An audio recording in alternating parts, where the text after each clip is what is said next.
Welcome to this video. This is a new part of opening disasters. Yeah, let's have a look at this game, but before we should look at a very well-known classic opening trap or opening sequence that is commonly known as Legal's Mate. I'm hoping to pronounce that about right. Yeah, it is something that is well known since the 19th century, or maybe even earlier. Not quite sure. I'm going to show this this basic opening trap to you first, so that you can appreciate why this video is titled as it is. Yeah, very normal opening moves in the Philidor's defense. And now let's say white plays bishop c4, black plays something like h6, not great, knight c3, and now black plays bishop g4. Yeah, black is pinning the white knight. However, in this position here, white has an excellent move, and this is the essence of this opening trap, this opening idea, if you want. White now can take on e5, which is very strong, and sacrifices the queen.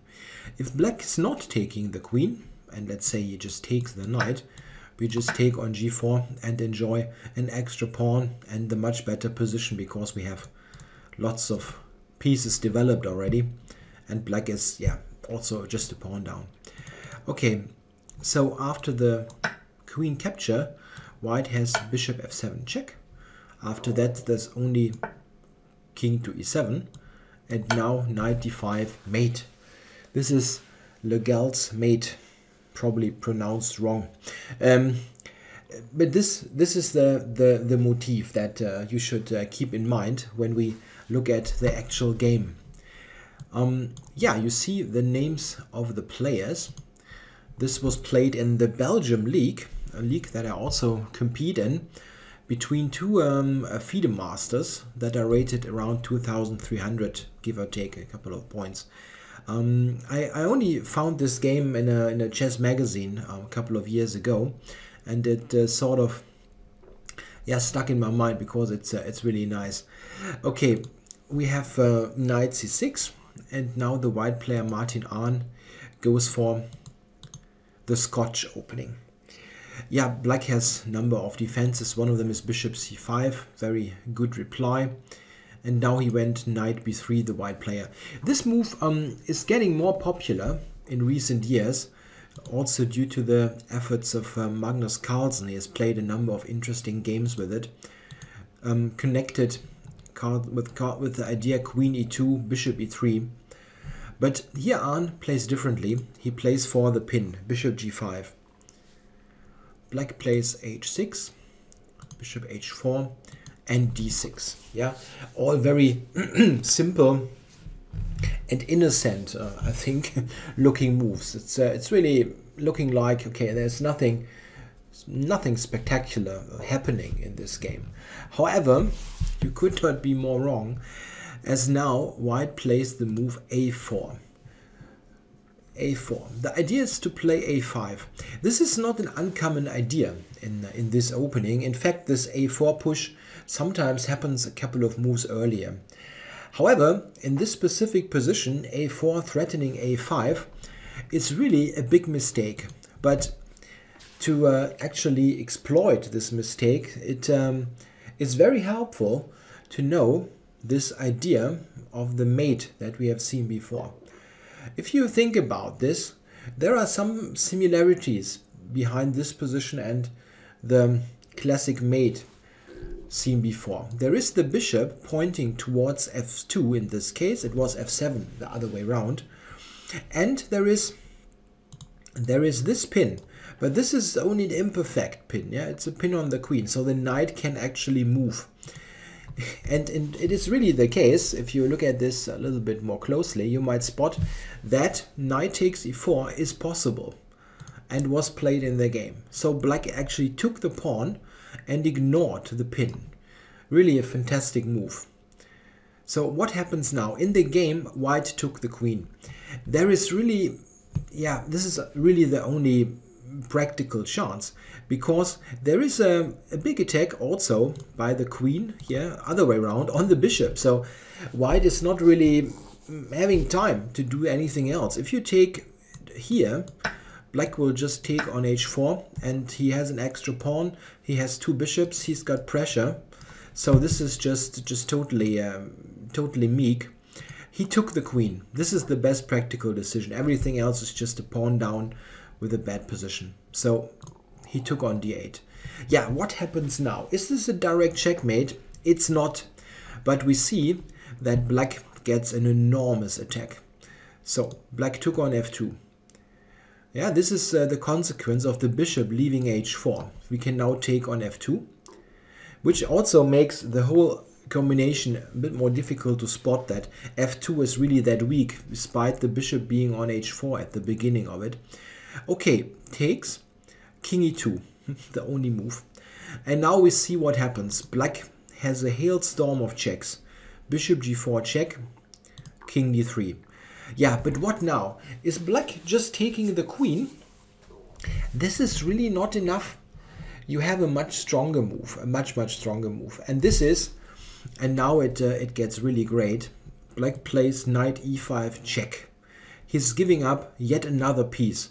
And we see that it's somewhat mind-boggling, this position, but white only has king e4. That's the only move. So white also took the knight on e4. The king really taking a big walk. And now again, black has a check, f5 check, forcing the white king even further up the board. There's only king d5. If white goes to f4, there is a little checkmate coming. Yeah, so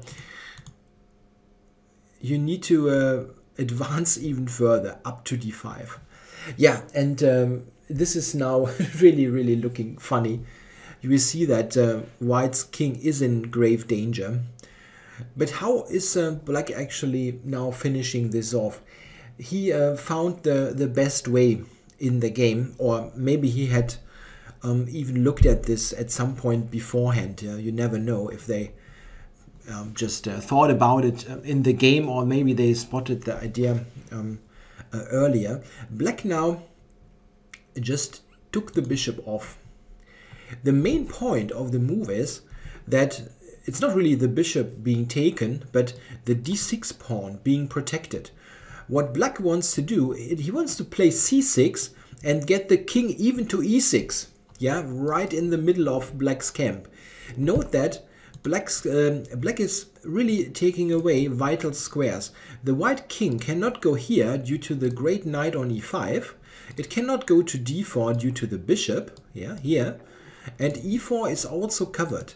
So there are all flight squares are covered in a way. If you get in c6, the white king really has to step up all the way to e6, and then it's really close to mate. In the game, white now decided to give back the queen with queen takes g4. Note that if you look at the position, white has a total extra queen. It's a pure queen that he's up. Okay, against 2 pawns, but in terms of pieces, it's a complete queen. He took on g4. That looks very desperate, but it is really a big problem here. What is your move besides queen takes d4? If you play something slow, let's say you just want to get the queen away from the attack. Yeah, there is c6 coming. Look at this. And the king, where do you want to go? You've only got king e6. And after f4, you're checkmated. It's really nice. So white really cannot save the queen. What he can try to do is, I mean, knight d4 is maybe a try. Trying to get the knight to a defensive position. But then black is again playing c6, king e6. And now comes another point of the whole operation. If black now plays f4, white can actually counter-sacrifice, which is not so clear. Better is, really amazing, castles. And the idea is now to play rook f6 check and checkmate white. If you now save the queen, here there is this additional checkmate. Yeah, checkmating the white king on e8. It's really funny if you would give someone this position, if they somehow can reconstruct the whole game. How did the white king end up on e8? It's really nice. Yeah, so there are many funny checkmates coming. Yeah, white took on g4 as mentioned. He wanted to somehow, yeah, fend off the attack by getting rid of one of the pieces. He's still a piece up, yeah, if black would just recapture on g4. Which is in fact not terribly bad, but it's not the best move. The point is, if you take now, white all of a sudden gets a flight square for the king on e4. Therefore, it is better not to take the queen, but first to play the move c6 check. Oops, I'm sorry, this was wrong. I was here, and now it's best to play the move c6 check first. Like this. And now the white king has to go to e6. There are no alternatives. King e6. And now at this point, black actually could have taken the queen. It's not a bad move. But he decided to do something else. He castled. Fantastic. I just love this.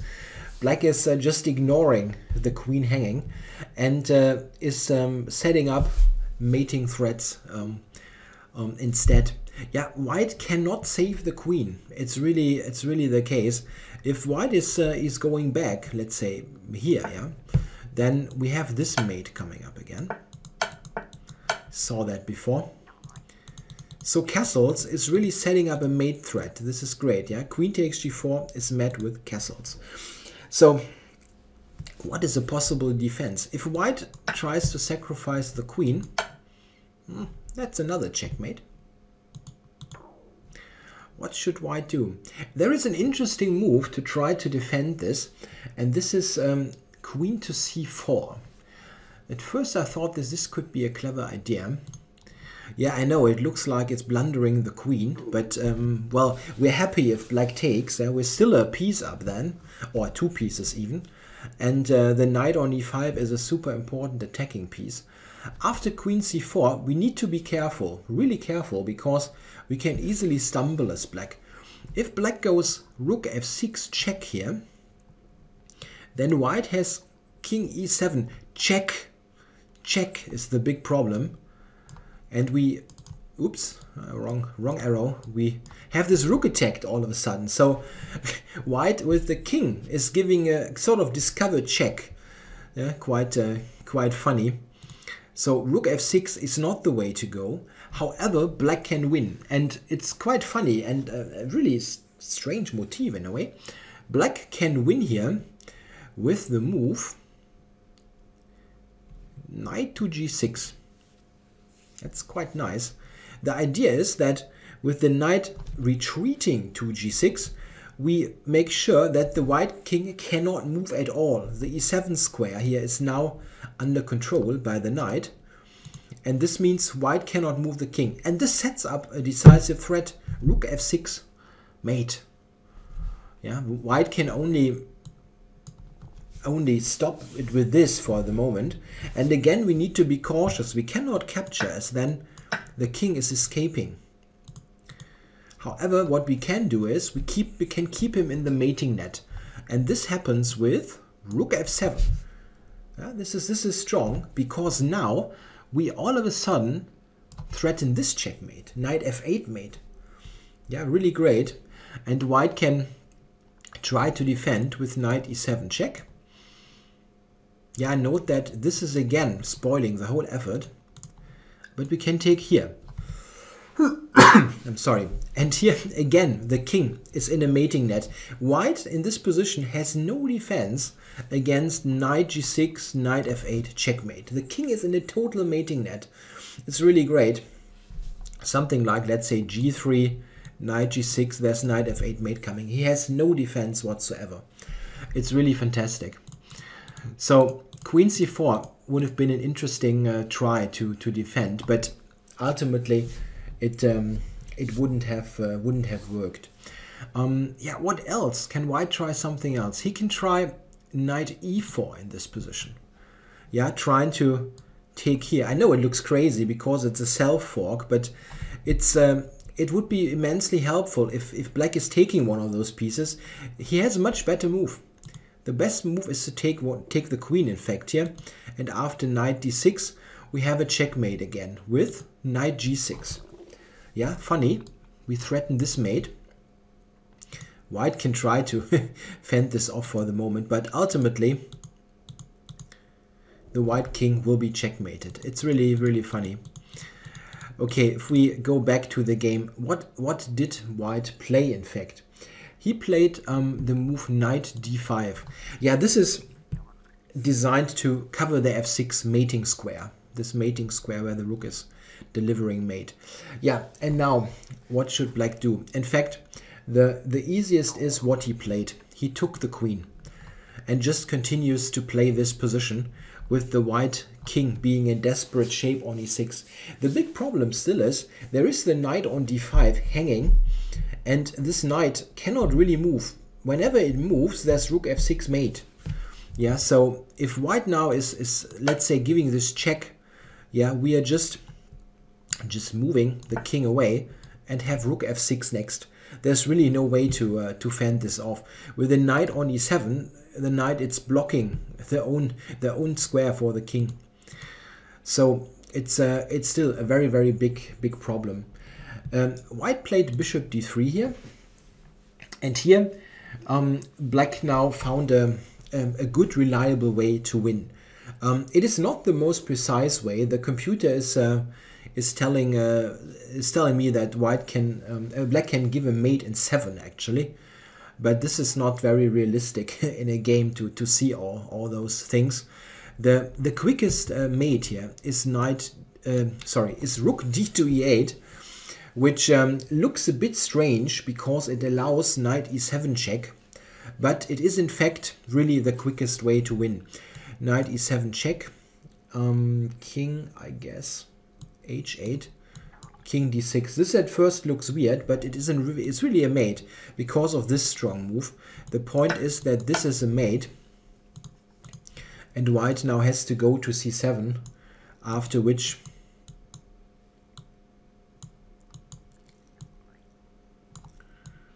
this mate is happening. Also quite nice. So very nice checkmates here. Yeah, rook d8 was a bit better, but okay, it's not really mattering that much. What black did instead of this move, he played the move g6. This is also quite good. It gives the black king this flight square after checks, and with the king on g7, you're preparing rook f6 again, and possibly just make sure that the knight is not going anywhere. It's just a good strengthening move, and black can at all times take the knight on d5 as well. Yeah, note that this is possible in case something goes wrong. Yeah, but white really has no defense. He played rook h to f1, and black now played king to g7. Yeah, just activating this king a bit and trying to again going for a checkmating setup. For example, there are many ways that you can try to checkmate here. For example, this is the threat, rook e8. Yeah, if white is doing nothing, let's say white is playing a nothing move, then we have this check. Yeah, note that the king cannot go to f5. This is one of the benefits of the g6. Knight e7 and then bishop h4. Or rook d7. What is better? Rook d7 might even be better. Yeah, this is good enough. With rook e to e7 takes e7 mate coming. So g6 took away an important flight square. Yeah, white in the game he played what did he play? Knight d4 he played. And then we had this, and bishop h4. Yeah, okay, this is a bit different, but the same idea. Now white tried bishop takes g6, rook e7, king f5, check again. Yeah, the white king didn't have much fun in this game. king to e4. And here black just took on g6 with check. A very understandable practical decision, especially if black was in some sort of time trouble. You never know. It wasn't exactly easy, this game. The thing is, black also could have mated here with d5. d5 was a direct checkmate with this double check, king here, rook e3 mate. Yeah, this would have been a bit quicker, but knight g6, it's just the kind of decision you calculate, you have little time, and you just think, okay, I'll take this with check and win the game 100%, so I'll take it and it's okay. You don't see the mate, it's not a big issue in a practical sense. Okay, king d3, the check here, and the bishop f2, and here the white player resigned. He's a piece and a pawn down and has no counterplay whatsoever. Yeah, so a really enjoyable game with a great king hunt. You really rarely see the white king on this this longer journey in a game. If we just briefly look at it again, we have this amazing situation where black is sacrificing the queen, and in return we get to chase the white king all the way up to d5, and even after this c6, king e6 pair of moves, we get the king to e6, and here we don't take the queen but we castle. Yeah, I really like this. It's a great game and not so well known, so I hope that this little gem of a game is or was new to you. Yeah, I hope you enjoyed it. And it shows that sometimes knowledge of those very basic opening traps, like this Legal's mating trap, this early trap, it can help you maybe sometimes find more sophisticated things over the board. It just sharpens your sense a bit for those tactics that might happen. Here it was a bit different, but still the same motif with taking on e4 using the not so perfect pin on the queen. Yeah, hope you liked it. Thanks for watching.